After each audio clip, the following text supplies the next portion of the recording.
এক অঙ্গে অনেক নাম, যে আফরোজ সেই ইকবাল, একাধিক নাম, কিন্তু এই আফরোজের সিন্ডিকেট রাজ সে খবরও সামনে আসছে।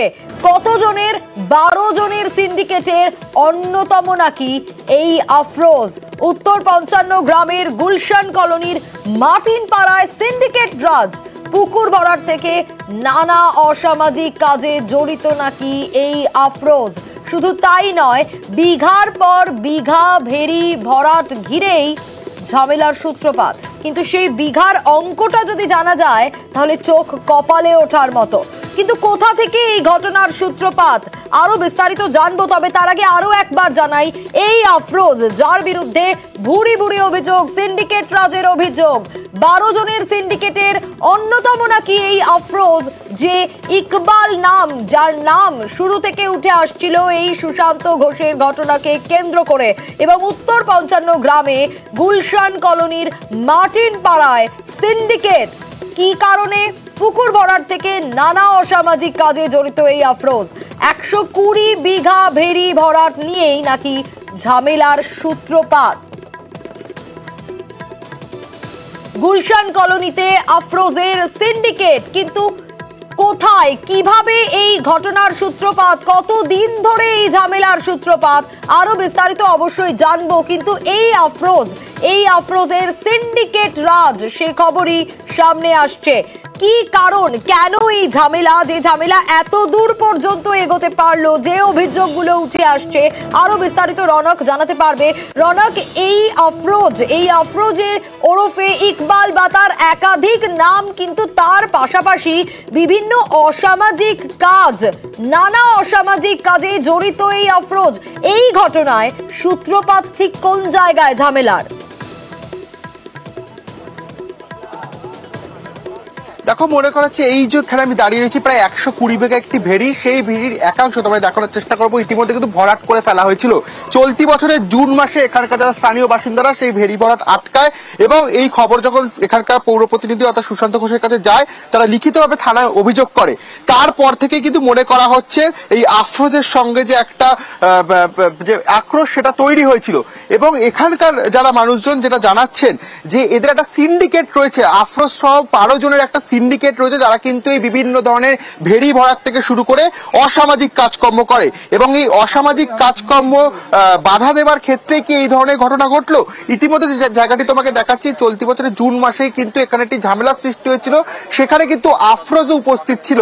এরকম এই ধরনের বহু পুকুর ভরা থেকে শুরু করে অসামাজিক কাজকর্মের সঙ্গে আফরোজ জড়িত ছিল। এবং আফরোজের কিন্তু বেশ কিছু ক্রিমিনাল রেকর্ড রয়েছে পুলিশ সূত্রে যেটা জানা যাচ্ছে। এবং এই এলাকা জুড়ে অর্থাৎ উত্তর 55 গ্রামের মার্টিন পাড়া, গুলশান কলোনি জুড়ে বিভিন্ন ধরনের অসামাজিক কাজকর্ম করতে আফরোজ সহ তাদের যে 12 জনের সিন্ডিকেট। এবং চলতি বছরের ঝামেলা এই ভেড়ি ভরাটকে ঘিরেই তৈরি হয়, এবং তারপরে কিন্তু তাদের যে সিন্ডিকেট তাদের বিরুদ্ধে থানায় অভিযোগ করা হয়।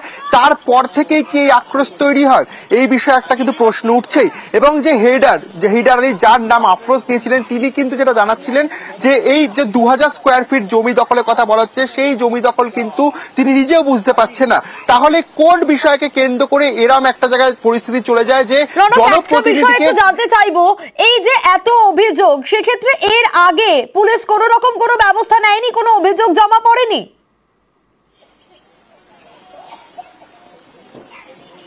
দেখো, একেবারেই যে অভিযোগ জমা পড়েছিল 120 বিঘা যে ভেড়িটা, তার একাংশ কিন্তু ভরাট করে ফেলা হয়েছিল ইতিমধ্যে। এবং পুলিশে অভিযোগ করার পরে কিন্তু তৎক্ষণাৎ পুলিশ এসে এই ভেড়ি ভরাট আটকায়।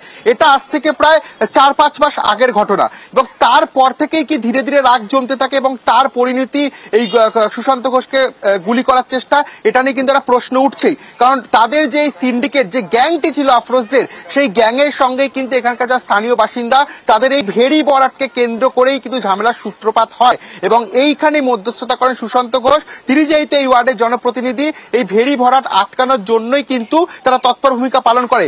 তারপর থেকেই কি ঝামেলার সূত্রপাত, এই নিয়ে কিন্তু একটা প্রশ্ন থেকে যাচ্ছে। সেক্ষেত্রে রনক, স্বাভাবিকভাবে আরো একটা বিষয় উঠে আসে, এই যে 12 জনের একটা সিন্ডিকেটের কথা জানা যাচ্ছে, তার মানে এই আফরোজের সঙ্গে আরো অনেকে রয়েছে যারা এই অসামাজিক কাজের সঙ্গে যুক্ত। সেক্ষেত্রে এই সুশান্ত ঘোষের ঘটনা, সেক্ষেত্রে কি আর কারো নাম উঠে আসছে যারা এই 12 জনের মধ্যে বা যাদেরকে গ্রেপ্তার করা হয়েছে তাদের সঙ্গে কি কোনো যোগসূত্র রয়েছে? দেখো, একেবারে এই যে ঘটনা, এর পেছনে কিন্তু আরো বেশ কিছু জন রয়েছে, সেটা কিন্তু কলকাতা পুলিশের তরফ থেকে মনে করা হচ্ছে। ইতিমধ্যে তদন্তও করা হচ্ছে এবং শুধু এই আফরোজ বা যে ট্যাক্সি চালক বা যুবরাজ যাকে প্রথম গ্রেফতার করেছে তারা নয়, এর পেছনে অন্য কারো যোগ রয়েছে কিনা, এবং এখানকার যারা বাসিন্দারা এবং সুশান্ত ঘোষ নিজে যারা দাবি করেছিলেন যে বড় কোনো এখানে একটা চক্র চলছে বা মাস্টার মাইন্ড রয়েছে যারা কিনা এই ঘটনার পেছনে রয়েছে, তাদের ইতিমধ্যে খোঁজ চলছে। শুধুমাত্র কিন্তু আফরোজ নয়, আরো বেশ কিছু জনের একটা যোগের এখানে সূত্র পাওয়া যাচ্ছে এবং তারই যে একবার প্রমাণ বলা যেতে পারে যে চলতি বছরে এই যে সিন্ডিকেট, অর্থাৎ অসামাজিক কাজকর্ম করার যে সিন্ডিকেট, সেই সিন্ডিকেটের অন্যতম মাথা ছিল এই আফরোজ। এবং এই যে ভেড়ি ভরাট, 120 বিঘার ভেড়ি, তার দেখাতেই পারছি তোমাকে প্রায় একাংশ কিন্তু ভরাট করেই ফেলা হয়েছে। পুলিশে কমপ্লেন করার পর কিন্তু এই ভেড়ি ভরাট আটকানো হয়েছিল। তাহলে এখান থেকেই কি ঝামেলার সূত্রপাত? তারই কি যে রোষ করে এই সুশান্ত ঘোষের উপরে এবং গুলি চালিয়ে তাকে হত্যা করার চেষ্টা করা হয়, এই নিয়ে কিন্তু প্রশ্ন থেকে যাচ্ছে। একেবারেই রনক, অবশ্যই আমাদের নজর থাকবে। আচ্ছা, স্থানীয়রা তারা ঠিক কি বলছে দেখি। যে শ্রমিকরা এই ভেড়িটার সঙ্গে যুক্ত, যারা চাষ করে খায়, তারা এই 24/6 সুশান্ত কুমার ঘোষের নির্দেশে এরা থানায় লিখিত অভিযোগ করে। হ্যাঁ, সেখন আমরা পাড়ার মানুষ, এলাকাবাসী মানুষ যখন সম্মিলিতভাবে ওখানে পৌঁছায়, তখন এই সিন্ডিকেট রাজের যে দল বল তাদের সাথে আমাদের গন্ডগোল হয়।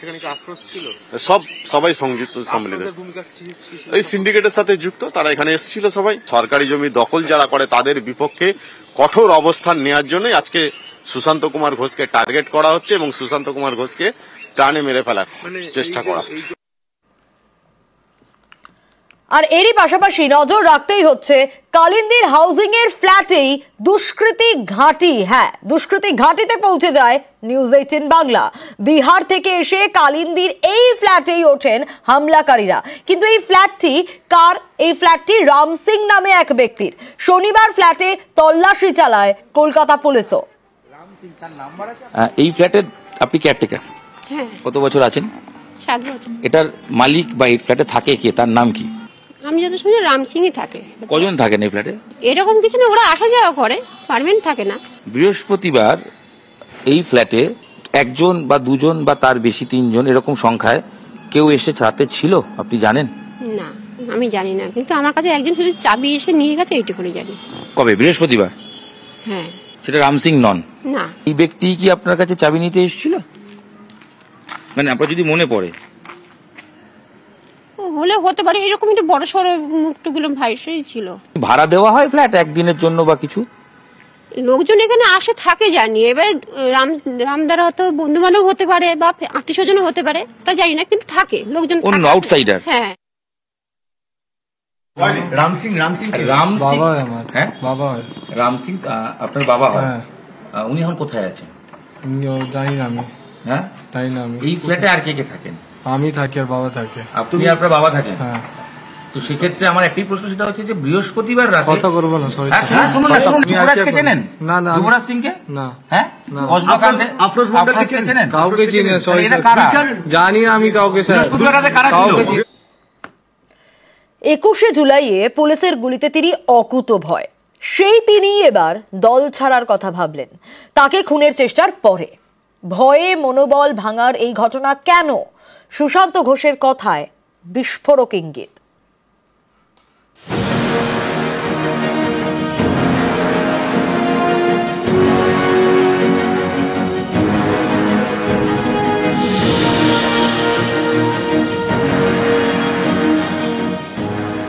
সুশান্ত ঘোষ কলকাতা পুরসভার 108 নম্বর ওয়ার্ডের তৃণমূল কাউন্সিলর, বড় চেয়ারম্যান। শুক্রবার রাতে তার উপর হামলা, বাড়ির সামনেই প্রাণ নেওয়ার চেষ্টা।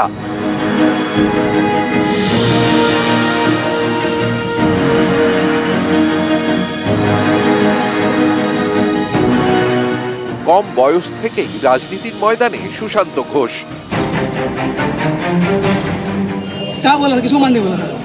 पैसा उनको फोटो दिखाया इसको मां। कौन भेजा था? मोहम्मद इकबाल।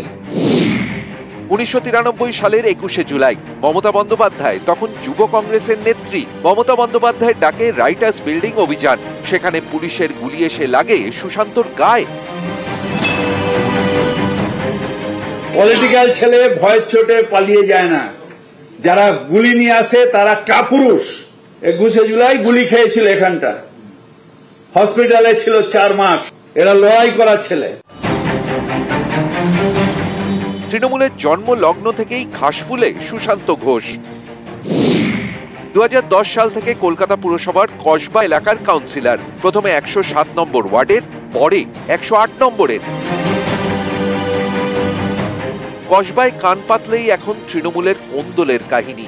কাউন্সিলর বনাম কাউন্সিলর। 107 নম্বর ওয়ার্ডের লিপিকা মান্না বনাম 108 নম্বর ওয়ার্ডের সুশান্ত ঘোষ। স্থানীয়দের দাবি, এই দুই কাউন্সিলরের দ্বন্দ্বে গত জুনে কসবায় বোমাবাজি হয়, গুলিও চলে। 5 মাস পরে ফের কসবায় গুলি চালানোর চেষ্টা। এবার নিশানায় কাউন্সিলর সুশান্ত ঘোষ। অল্পের জন্য প্রাণে বাঁচলেও মনোবলে ধাক্কা লাগে। কালকে সাময়িকভাবে এসেছিল, বাড়ির লোকের প্রেশার, মেয়ের দিল্লি থেকে ফোন আসলো, সামগ্রিকভাবে মিলেমিশে এটা ঠিক করেছিলাম যে না, রাজনীতি আর নয়। কিন্তু কাল রাত্রে আবার পরিবারের সঙ্গে কথা হয়েছে, মেয়ের সঙ্গে কথা হয়েছে, যে রাজনীতি ছাড়বো না। এই ঘটনা যদি আমরা পিছিয়ে যাই তাহলে সেই সমস্ত শক্তিকে উৎসাহ দেওয়া হবে যারা চায় না যে আমাদের মতো লোকরা রাজনীতিতে থাকবো, তৃণমূল কংগ্রেসে থাকবো, থেকে এর বিরুদ্ধে লড়াই করবো। অভিষেক বন্দ্যোপাধ্যায় নিজে যোগাযোগ করেছিলেন, দলের উচ্চ নেতৃত্ব যোগাযোগ করেছেন এবং প্রত্যেকেই ব্যাপারটা নিয়ে ওয়ারিড। আমরা সিপিএম এর সময় থেকে রাজনীতি করে এসেছি, তখন তো একাই চলতাম, এখনো একা চলতে স্বচ্ছন্দ বোধ করি। এই সমস্ত দুষ্কৃতীদের মানুষকে সঙ্গে নিয়ে ওদের মোকাবিলা করতে হবে। বাড়ির সামনেই কাউন্সিলরের উপর হামলা, গুলি করার চেষ্টা, কিন্তু কেন? এগিয়ে আসলো, এগিয়ে এসে হঠাৎ করে কোমর থেকে মেশিন বার করে বুক লক্ষ্য করে আমার গুলি করলো। দুবার মেশিন দ্বারা টেপানোর চেষ্টা করলো, কিন্তু সেটা লক হয়ে যায়, গুলিটা বেরোয়নি। মনে হয় না এখানকার লোক, বাইরের লোক। 107 নম্বর 8 নম্বর কসবা অঞ্চলের কেউ এর সঙ্গে যুক্ত আছে, বাইরের থেকে কেউ বা কারা এই জিনিস ঘটিয়েছে এবং পিছনে একটা বড় মাস্টার মাইন্ড আছে। কাউন্সিলরের উপর হামলার মাস্টার মাইন্ড কে? অনেকেরই প্রশ্ন, এর পিছনেও কি দলীয় কোন্দল? কসবার তৃণমূল বিধায়ক জাভেদ খানের সঙ্গেও সুশান্ত ঘোষের দ্বন্দ্ব ছিল। সেই জট কাটাতেই উদ্যোগী হন তৃণমূলের শীর্ষ নেতৃত্ব। 2022 সালে কসবায় ফুটবল প্রতিযোগিতা আয়োজন করা হয়। বিধায়ক জাভেদ খানের এমএলএ কাপের দায়িত্বে ছিলেন কাউন্সিলর সুশান্ত ঘোষ। শুক্রবারের হামলার পর সুশান্ত ঘোষের সঙ্গে দেখা করেন জাভেদ খান। কলকাতা পুরসভার চেয়ারম্যান মালা রায়ও তার বাড়িতে যান, ফোন করেন লিপিকা মান্নাও। শনিবার সুশান্ত ঘোষের সঙ্গে দেখা করেন মেয়র ফিরাদ হাকিম। নিউজ 18 বাংলা।